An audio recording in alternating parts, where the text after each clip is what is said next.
So in today's lesson, we'll be looking at life during the Cold War. Even though 1945 brought about the end of World War II, the world did not feel at peace. The world had moved into the Cold War, the time at which the world was divided into East and West, communist and capitalist. And with this new era came the ever-present threat of nuclear war, which many feared could bring about the downfall of civilization as we know it. In today's lesson, we'll look at some of the background of the Cold War, as well as the political, military, and social responses to this era. And in order to do this, we'll break the lesson up into the following parts. We'll start with a brief outline of the Cold War. We'll look at some of the political reactions to the Cold War. We'll look at some of the military reactions to the Cold War. And finally, we'll look at some popular reactions to the Cold War.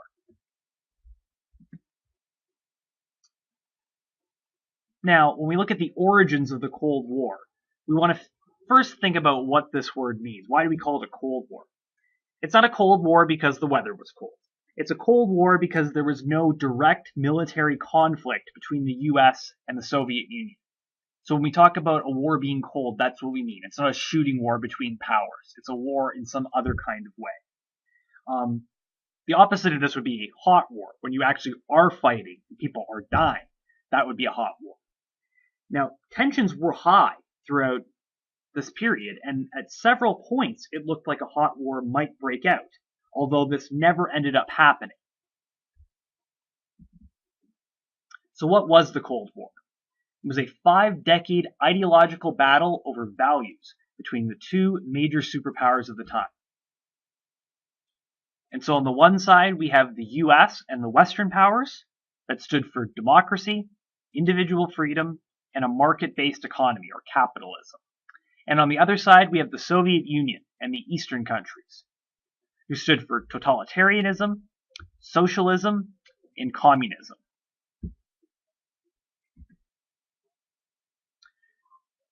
And in many ways, the Cold War was a battle of ideologies and a battle of economic systems. So on the one side, we have capitalism, which is the economic system that most of the world uses today, that we use here in Canada. In capitalism, this is where people can own private property and can accumulate wealth. On the other end of the spectrum, we have communism, and this is what the Soviet Union practiced. This is where the state owns everything, and in theory, there is a classless society. Now, it's important to note that we don't have a purely capitalist society in Canada. The government does own things. The government runs the healthcare system, runs the education system, the government builds roads for people, the government provides a lot of other social services and welfare programs to people. So we're kind of in the middle here. We allow private businesses to come up and operate, for people to own property, but we also see a role for the government in providing some basic and needed services. On the other end of the spectrum, though, we have pure communism, where the government would own everything. So you would not be entitled to own any private property or own any business where you would make money doing so, or be very, very limited. So today we have very few countries that practice communism, but there are still a handful of countries which officially practice communism, chiefly among them China, Cuba, Laos, and Vietnam. Now, even though there was no direct conflict, the stakes were high throughout the Cold War. And this is why. Now, you might remember in 1945, the US announced to the world that they had built the world's first atomic weapon by dropping the first two on Hiroshima and Nagasaki. Well, the US monopoly on nuclear weapons didn't last long, as in 1949, the Soviet Union successfully tested their first atomic weapon. Now, the Soviet Union, they were able to get this technology so quickly because their spies had actually infiltrated the Manhattan Project and were able to bring back blueprints of the weapons. So this gave the Soviet Union a big head start. They didn't have to invest nearly as much time or energy into developing these weapons as they were able to have some of the blueprints already to go.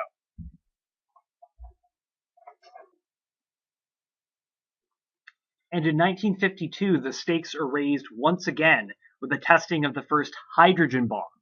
So this was much more powerful than the atomic bombs that were dropped on Hiroshima and Nagasaki, hundreds of times more powerful in some cases. So if you remember the destruction that was brought upon these two cities, the bombs that they're starting to test as early as the 1950s are far more powerful, with the potential to bring upon much more devastation. So because of the threat of a nuclear holocaust, the world was engaged in a Cold War instead of a hot war, because neither side wanted to turn this into a shooting battle because of the threat that it would escalate into a nuclear war very quickly. And so as a result, the Cold War ended up being a lot of this, a lot of brinksmanship, dangerously going to the limit in order to beat your opponent, while stopping just short of actually going into an active conflict. You're trying to outwill your opponent. And so with that in mind, let's look at the two sides of the Cold War. On the one hand, we have NATO, or the North Atlantic Treaty Organization, and this was made up of the democratic Western capitalist powers, including but not limited to the US, Canada, France, Great Britain, and West Germany. On the other end, we have the Warsaw Pact. These were the pro-Soviet countries, so the USSR and all their other countries that were heavily influenced by the Soviet Union in Eastern Europe, their puppet regimes, as it were.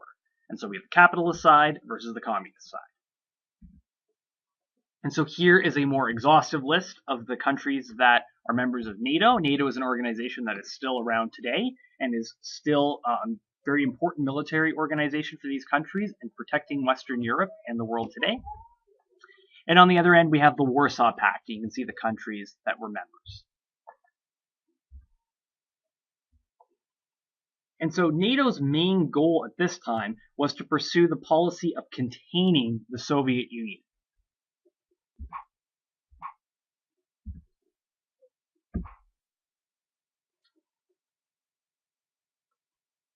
And so the Iron Curtain was the symbolic, ideological, and physical boundary dividing Europe into two separate areas at the end of World War II.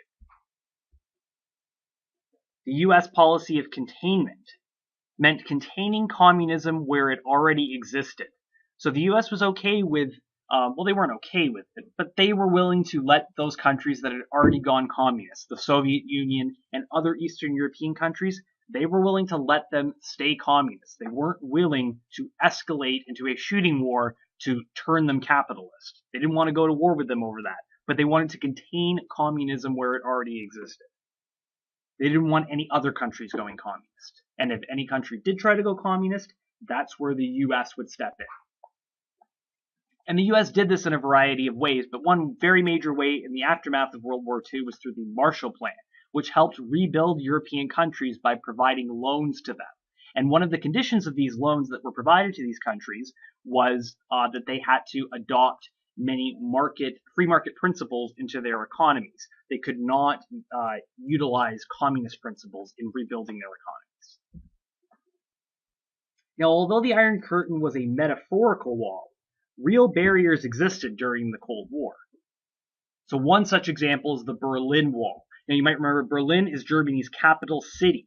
And in the aftermath of World War II, just as Germany was divided into a communist-controlled East and a democratic capitalist West, Berlin had also been divided. Even though Berlin is entirely within East Germany, the communist section, it too was divided between West and East. There was an East Berlin and a West Berlin.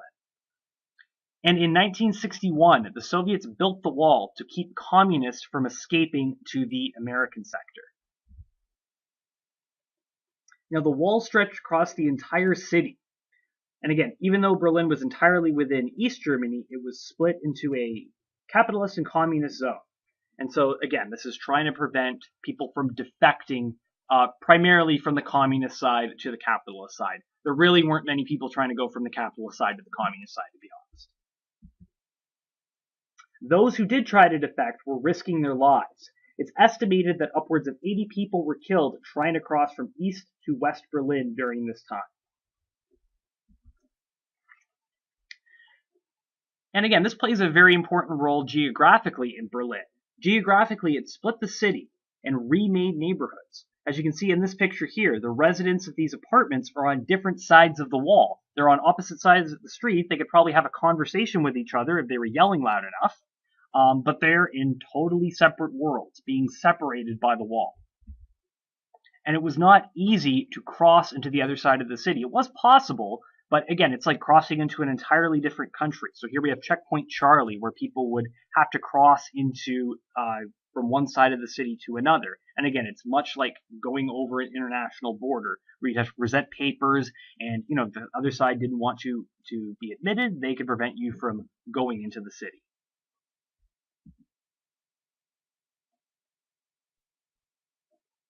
Now, politically, there were many changes in foreign policy due to the Cold War.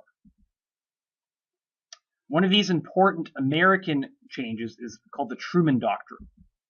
So Harry Truman, the president at the very end of World War II and in the immediate aftermath, is the president who coined this. And so the Truman Doctrine was proposed in March 1947 and promised that the U.S. would, quote, support free peoples who are resisting communism.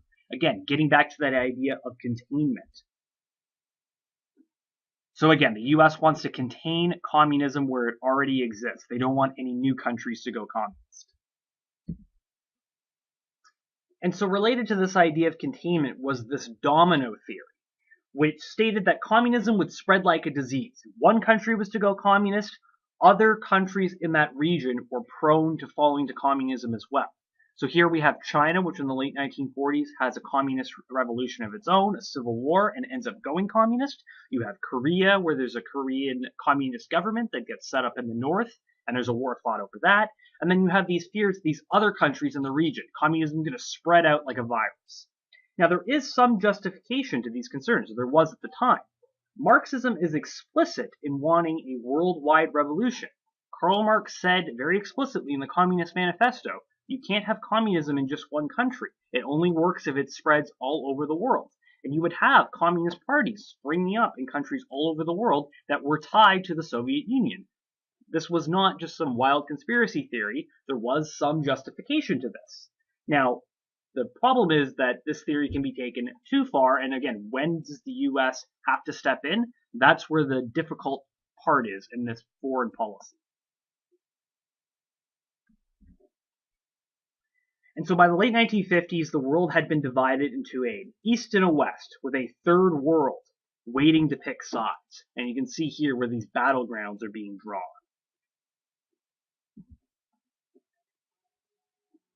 And with this came a lot of communist paranoia, a Red Scare.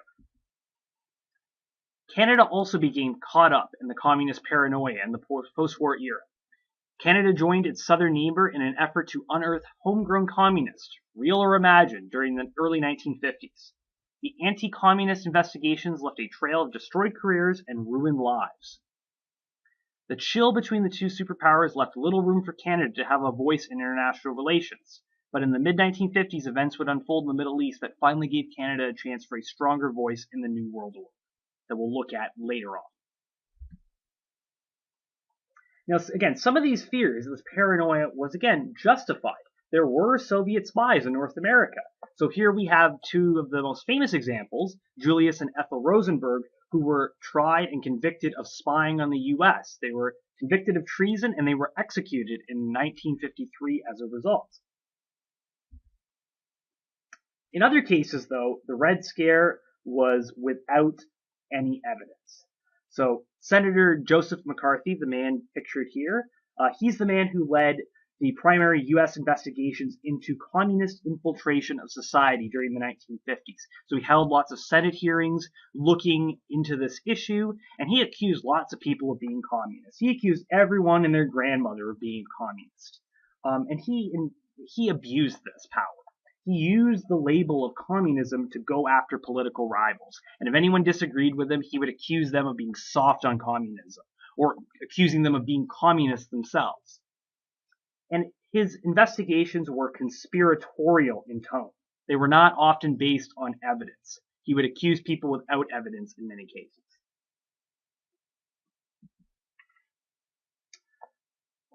Now still, the threat of nuclear war was a real one.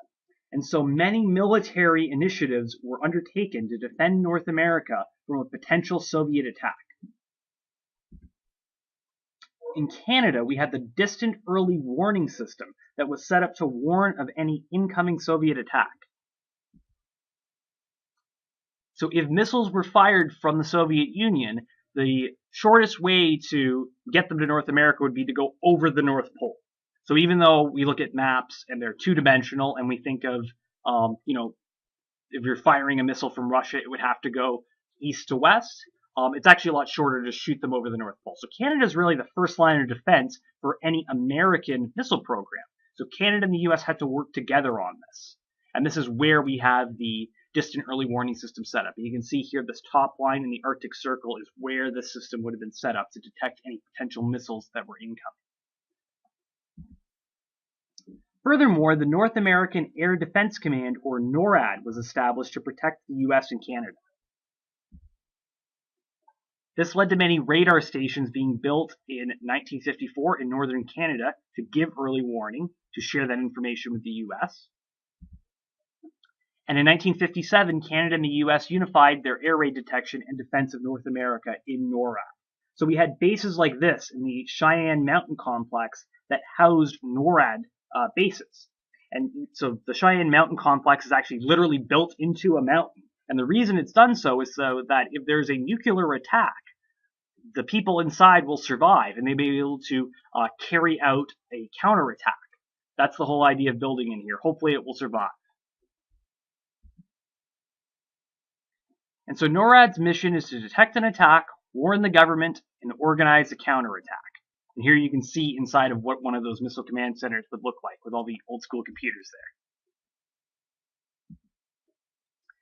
there. And all of this was in pursuit of the policy of deterrence, which we also known as MAD, which is short for Mutually Assured Destruction. Either side could guarantee that a surprise attack would totally eliminate their opponent's missiles. So the idea is they wouldn't risk their own destruction. Essentially, what this means is that once the US and the Soviet Union both had nuclear weapons and had lots of them, there was no reason for either side to use them anymore because it would become suicide for them to do so. By the end of the Cold War, the US and the Soviet Union had thousands of these weapons, more than enough to destroy their countries many times over. So it's suicide to use nuclear weapons. There's no reason to attempt a first strike. The only reason to have nuclear weapons is to deter the other side from using them first. So in many ways, nuclear weapons are a defensive weapon. Ironically, you build them to avoid a nuclear war. But what this leads to is an uneasy peace, because there's always that threat looming that the other side, if they aren't acting rationally, they might strike first. If they're acting rationally, they'll know it's suicide, but you never know.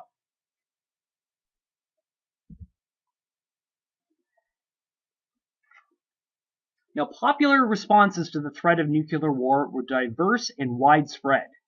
Campaigns like the Bert the Turtle Duck and Cover campaign taught children to duck and cover in case of an attack.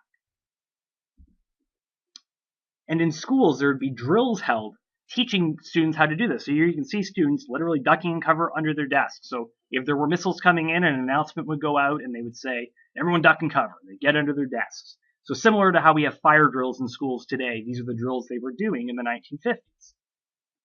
Again, you can imagine in a real nuclear attack, this probably wouldn't be very successful. Hiding under a desk is not going to protect you if a bomb's being dropped directly on the school. But at the same time, at the very least, it increases your odds of survival. Not by a ton. But again, if we looked at the Hiroshima and Nagasaki attacks, those that survived close to ground zero were usually those who were, hiding behind concrete slabs or in basements. So again, it at least increases your odds of surviving a nuclear attack, even if your odds still aren't very good. We also had civil defense units that were organized to help prepare citizens in the event of an attack. And there were a variety of ways to warn the public of an attack. So here we can see a public information poster that's talking about what to do and where to go in the event of an attack, and how you will receive warning. So there were warnings that would go out on radio or television, and they would have these emergency broadcast stations. They would literally come in over the radio, and we still have this system set up today. We use it for things like weather disasters, for tornado warnings and things like that. You might have seen it before, where it'll come over the TV or come over the radio, warning you of an imminent weather danger. The reason that system was set up was initially to warn people of an incoming nuclear attack. There were also air raid sirens that were set up in many cities, that if weapons were coming in, these sirens would go off, and the idea is everyone would try to hide somewhere.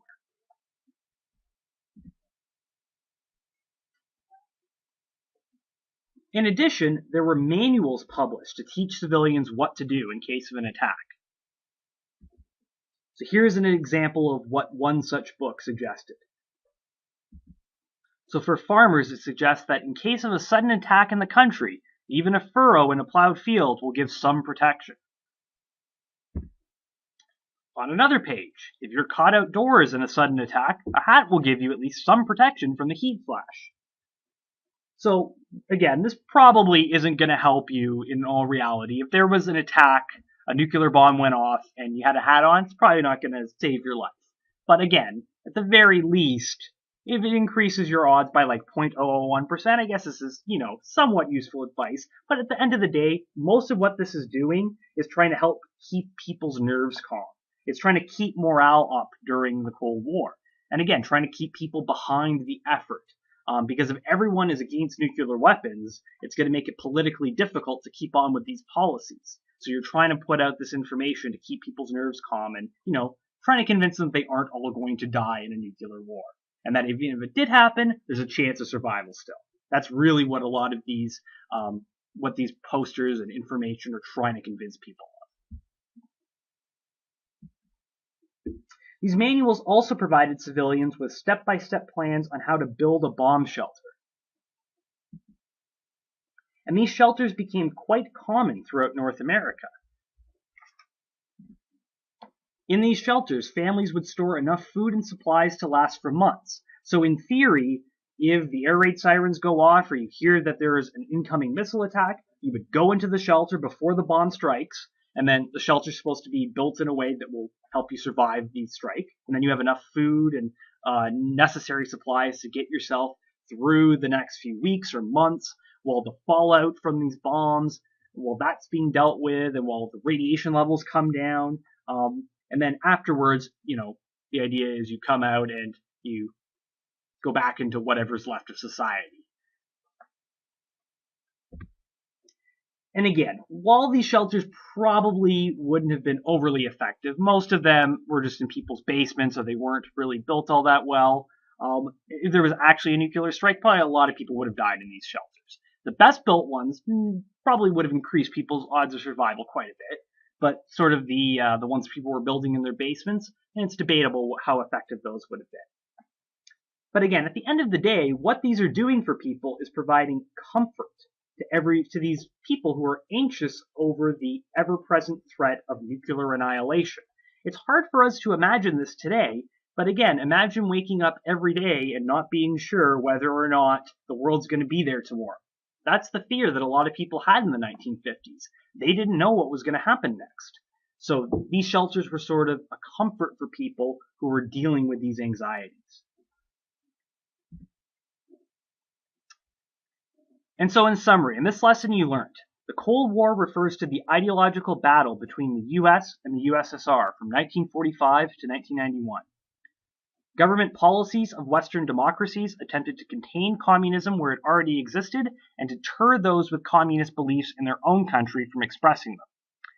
Military alliances such as NATO and NORAD were created to deter nuclear war and defend North America in case of an attack.